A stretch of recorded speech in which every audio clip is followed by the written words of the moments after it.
Saat ini, Surya Puja terdiam untuk waktu yang lama. Pada saat ini, api tiba-tiba meledak ke langit di kaki gunung. Untuk mengusir para pemberontak sepenuhnya, tentara kita mulai membakar gunung tersebut.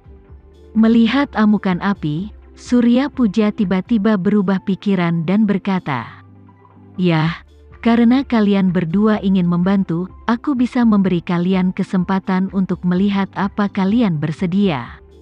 Lewis sangat gembira dan berkata dengan cepat, "Guru, tolong bicara."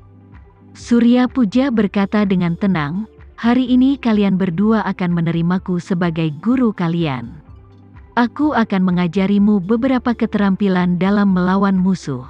Setelah kalian meninggalkan pegunungan Siwan, kalian akan terus berperang melawan musuh untuk membantu kelompokmu sampai akhir." Lewis segera berkata dengan penuh semangat, "Terima kasih guru." Victoria di samping juga langsung berlutut dan berteriak, "Terima kasih, guru." Saat itu, Victoria tidak tahu mengapa Surya Puja tiba-tiba berubah pikiran. Namun, ketika pemandangan lebih dari 300 tahun yang lalu ini muncul kembali di benaknya, dia tiba-tiba mengerti alasannya. Saat itu tahun 1650 dan masih ada 13 tahun tersisa sebelum batas waktu Surya Puja. Alasan mengapa Surya Puja menerima mereka berdua sebagai murid, mungkin agar mereka dapat menunda serangan tentara musuh di pegunungan Siwan setelah mereka menyelesaikan studinya. Dengan kata lain, Surya Puja punya rencananya sendiri untuk segalanya. Dia menerima Lewis dan Victoria sebagai muridnya. Agaknya demi dirinya sendiri dan agar dia bisa menghabiskan 13 tahun terakhir tanpa diganggu oleh musuh. Memikirkan hal ini, Victoria berpikir lebih tegas di dalam hatinya. "Pikirkan baik-baik, guru selalu bersemangat untuk memperpanjang hidupnya. Bagaimana dia bisa menerima batas kematian dengan begitu mudah?" Satu-satunya penjelasan yang masuk akal adalah dia telah menemukan cara untuk melawan batas kematian. Tapi dia menyembunyikannya, dan bahkan berpura-pura mengucapkan selamat tinggal padaku dan Lewis. Aku khawatir dia memainkan pertandingan besar. Mungkin Lewis dan aku hanyalah benderanya. Guru, karena aku akan melakukan apapun untuk mencari keabadian, aku mengekspos diriku di depannya hari ini. Apa yang harus aku lakukan jika dia memintaku untuk membawa seluruh Black Mamba untuk menyerah padanya di masa depan? Saat ini, Victoria merasa sangat menyesal. Menyesal karena dia seharusnya tidak datang ke pegunungan Siwan. Dia bahkan lebih menyesal karena dia seharusnya tidak datang ke Indonesia. Tapi sekarang kesepakatan sudah selesai, satu-satunya hal yang bisa dia lakukan adalah bersembunyi sejauh mungkin. Setelah pesawat khusus Victoria tiba di bandara, sudah siap terbang langsung ke Australia tanpa banyak persiapan. Menurut rencana penerbangan, mereka harus mengisi bahan bakar di Australia. Saat pesawat Victoria sedang meluncur untuk lepas landas di landasan bandara, pesawat pribadi yang ditumpangi Tama dan Isyana mendarat di landasan lain bandara. Sebuah SUV Mercedes-Benz telah diparkir di tempat parkir bandara. Setelah meninggalkan bandara, Tama dan Isyana langsung menuju tempat parkir. Setelah menemukan SUV tersebut, Tama menyentuh mobil tersebut dari atas dan di dalam roda kiri depan terdapat sebuah kunci. Kemudian, dia membuka kunci pintu dengan kuncinya, masuk ke mobil bersama Isyana, dan langsung menuju Gunung Siwan. Isyana yang duduk di kursi penumpang merasa sedikit tidak nyaman. Dia merasa Victoria tiba-tiba meninggalkan pegunungan Siwan dengan tergesa-gesa, yang membuktikan bahwa pegunungan Siwan pasti memiliki risiko yang belum pernah dihadapi oleh dia maupun Tama.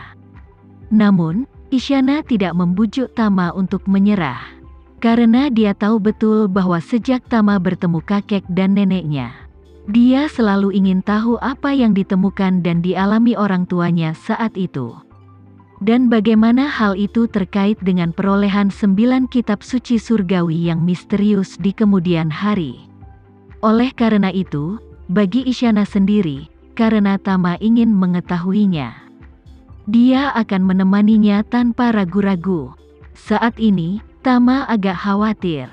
Namun, hubungan antara orang tuanya dengan rahasia keabadian dan rangkaian 9 misteri adalah kunci yang selalu ingin dia jelajahi.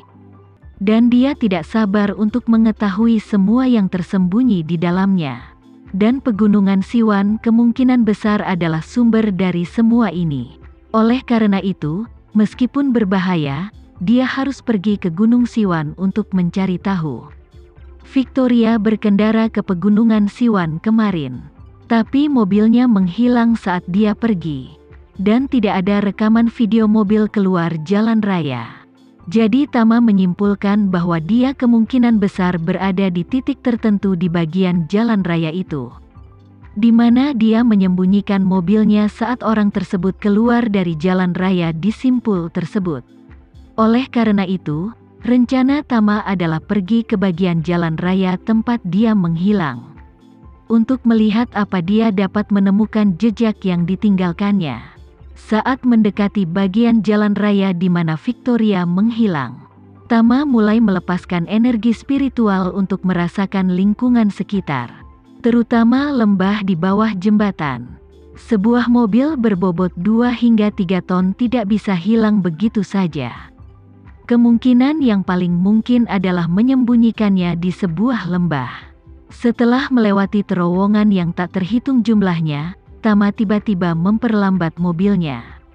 Dia menyandarkan mobilnya di jalur darurat setelah keluar dari jalan tol, menunjuk ke jalan seberang, dan berkata pada Isyana, "Victoria seharusnya pergi ke sana, lewat sana." Isyana bertanya dengan rasa ingin tahu, "Gimana kamu tahu itu?" Tama berkata, "Mobilnya ada di bawah sana." Isyana sedikit terkejut, dan bertanya, "Apa dia melompat dari sini?" Tama mengangguk, "Mobil itu seharusnya dijatuhkan dulu, dan kemudian dia melompat." Isyana dengan cepat bertanya, "Tuan, haruskah kau melompat dari sini juga?" Tama berkata sambil tersenyum, "Jika tidak, kau dapat berkendara keluar dari jalan raya di pintu keluar berikutnya. Dan tunggu aku di kota, aku akan turun ke sini." "Tidak." Isyana tanpa sadar meraih tangan Tama, dan berkata dengan gugup, "Aku ingin bersamamu." Tama tersenyum tak berdaya, membuka peta di kendali pusat, menunjuk ke lokasi mereka berdua, dan lokasi kota ketika Victoria muncul lagi, dan berkata kepada Isyana, "Sekarang aku hanya tahu bahwa Victoria turun dari sini, dan kemudian dari sini muncul di kota itu, tapi tempat sebenarnya yang dikunjungi Victoria masih belum pasti. Jika tempat yang dia datangi relatif dekat dengan kedua ujung ini, akan lebih mudah untuk mengatakannya. Jika jaraknya lebih jauh, maka rutenya mungkin sudut lancip dengan sisi yang panjang. Area pencarian akan menjadi sangat luas.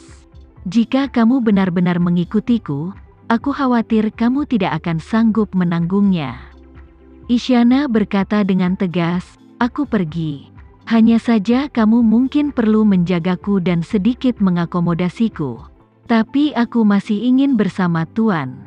Setelah mengatakan itu, Isyana mengerucutkan bibirnya dan berbisik, "Aku khawatir jika guru masih hidup dan Tuan berani mengganggu budidayanya. Itu akan menimbulkan masalah. Meski aku belum pernah bertemu dengan masternya, tapi jika aku melakukannya, aku masih bisa menggunakan hubungan ayahku untuk menjadi dekat dengannya."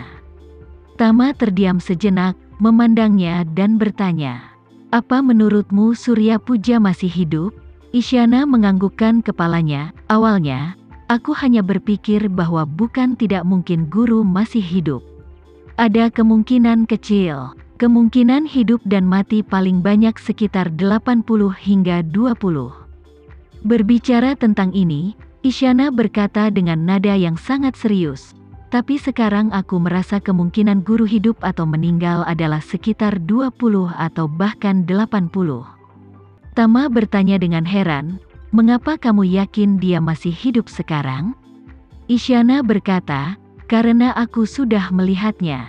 Aku telah memperoleh semua video pengawasan bandara, menyaksikan Victoria tiba di bandara. Lewati pemeriksaan keamanan dan bea cukai, lalu lihat dia menunggu dan naik ke pesawat. Ekspresinya di kamera selalu sedikit bingung. Dapat dilihat bahwa dia pasti sangat ketakutan. Sepengetahuanku, seharusnya tidak ada orang lain di dunia ini yang bisa membuat Victoria begitu ketakutan, kecuali gurunya.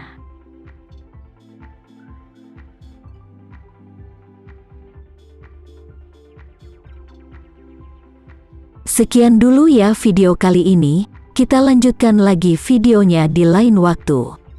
Oh iya, bagaimana menurut kalian? Semoga bisa sedikit menghibur kalian semua.